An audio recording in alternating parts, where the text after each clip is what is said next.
श्री स्वामी समर्थ अवधूत चिंतन श्री गुरुदेव दत्त. तर बघा, आज आहे दत्त जयंती. तर आज दत्त जयंती निमित्त घरी श्री सप्तशती गुरुचरित्र सार ह्या ग्रंथाचं सुद्धा आज समाप्ती होणार आहे. सांगता उद्या करणार आहे, पण आज सर्व काही वाचन होणार आहे. त्याचबरोबर की आज सर्व काही दत्त जयंती निमित्त सेवा असणार आहे. त्याचबरोबर महाराजांच्या मूर्तीवरती अभिषेक सुद्धा असणार आहे. तर ते सर्व काही मी तुमच्याबरोबर आज शेअर करणार आहे, जे की कोणत्या सेवा, त्यानंतर ना स्वामींच्या मूर्तीवरती कसा अभिषेक केलेला आहे, त्याचबरोबर की आज केंद्रात सुद्धा जायचं आहे.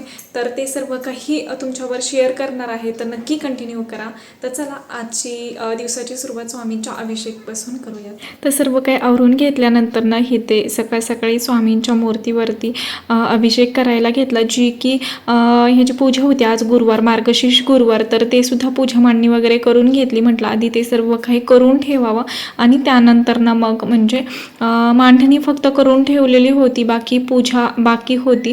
म्हटलं आधी अभिषेक वगैरे उरकून घ्यावा आणि त्यानंतर ना सर्व काही आवरल्यानंतर मार्गशीर्ष गुरुवारची पूजा सुद्धा करायची होती. तर अभिषेक करून घेतला, जसं की पवमान सुक्त असू देत, पुरुष सुक्त, स्त्री सुक्त, रामरक्षा, गणपती अत्रशीर्षक, हे सर्व काही म्हणून अभिषेक वगैरे झाला. त्यानंतर स्वामींची विधिवत षोडोपचारे पूजा वगैरे करून घेतली.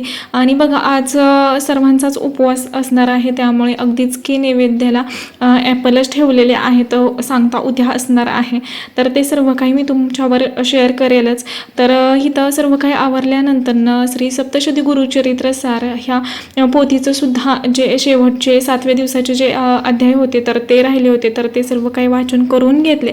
त्यानंतर 1:15 वाजता इथे गुरुचरित्राचा 4था अध्याय पठण करायला घेतला होता, की जो दत्त जन्माचा आहे. तर तो सर्व काही पठण केल्यानंतर बघा, इथे मार्गशीर्ष दुसऱ्या गुरुवारची पूजा सुद्धा केलेली होती. आणि त्याचबरोबर बघा, जी काही मार्गशीर्ष गुरुवारची पूजा असू देत किंवा आजची दत्त जयंतीची जी काही सेवा असू देत, तर ती महाराजांनी खरंच पूर्ण करून घेतली. जसं ठरवलं होतं की आपल्याला हे करायचं आहे, पूजा असू देत किंवा जे काही सेवा असू देत, तर ते सर्व काही महाराजांनी करून घेतल्यात सेवा. त्यानंतर सर्व काही आवरून आम्ही इथे निघालो आहोत केंद्रात, जे की इथं बघा गुरुचरित्र पारायणाला एवढे जण बसलेले आहेत. प्रत्येक वर्षी केंद्रातच पारायण असतं, पण ह्या वर्षी असं झालं की लांब दुसरीकडे राहायला आलेलो आहोत, त्यामुळे खूप लांब पडतं. त्यामुळे घरीच सप्तशती गुरुचरित्र साराचं पारायण केलेलं होतं. त्यानंतर इथं भरपूर अशी गर्दी असते, पण आम्ही लेट गेल्यामुळं एवढी अशी गर्दी फक्त राहिलेली होती. सकाळीच जायचं होतं, पण जे काही सेवा होत्या बाकीच्या, तर त्या सर्व काही राहिल्या होत्या. त्यामुळे म्हटलं की सर्व काही घरातील आवरून 1:15 वाजता गुरुचरित्राचा 4था अध्याय वाचला.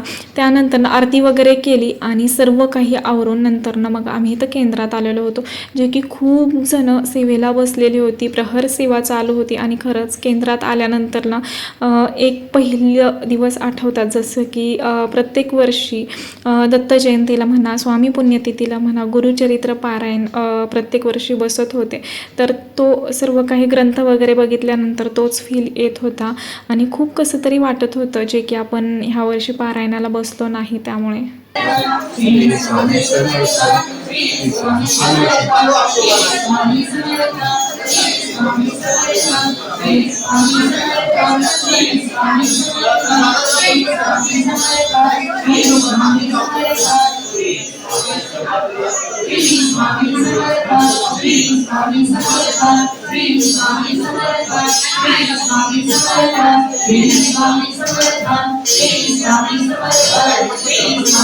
तर एवढ्या मोठ्या संख्येने केंद्रामध्ये गुरुचरित्र पारायणासाठी सर्वजण बसलेले होते.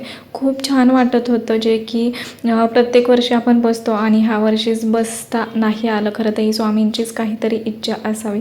तसंही महाराजांच्या इच्छेशिवाय आपल्या आयुष्यात काहीच घडत नाही, असं तर माझं म्हणणं आहे.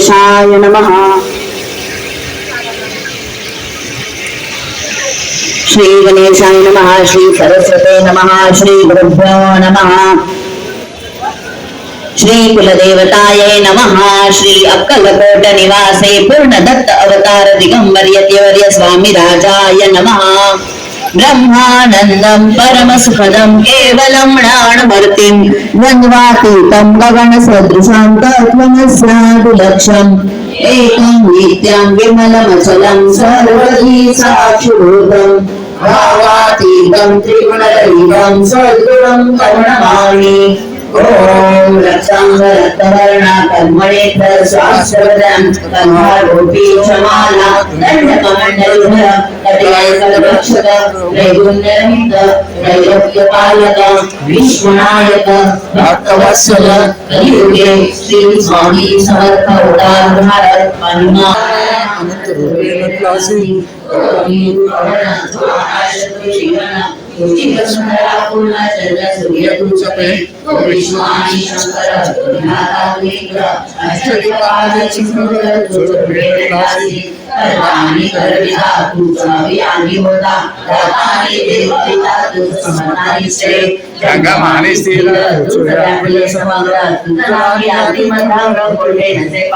त्यानंतर संध्याकाळी इथं औदुंबराच्या वृक्षाला प्रदक्षिणा घालण्याचा कार्यक्रम चालू झाला, जे की आरती होण्याच्या आधी चालू झालेला होता आणि 6:30च्या आरतीसुद्धा बाकी होती. तर असा खूप छान वाटतं की प्रत्येक वर्षी जेव्हा पारायण असतं गुरुचरित्राचं, मग स्वामी पुण्यतिथी असू देत किंवा दत्त जयंती असू देत, तर संध्याकाळी रोज 7 दिवस असंच चालतं. खूप छान वाटतं. तुम्हाला कसं वाटलं नक्की कमेंट करून सांगा. श्री स्वामी समर्थ.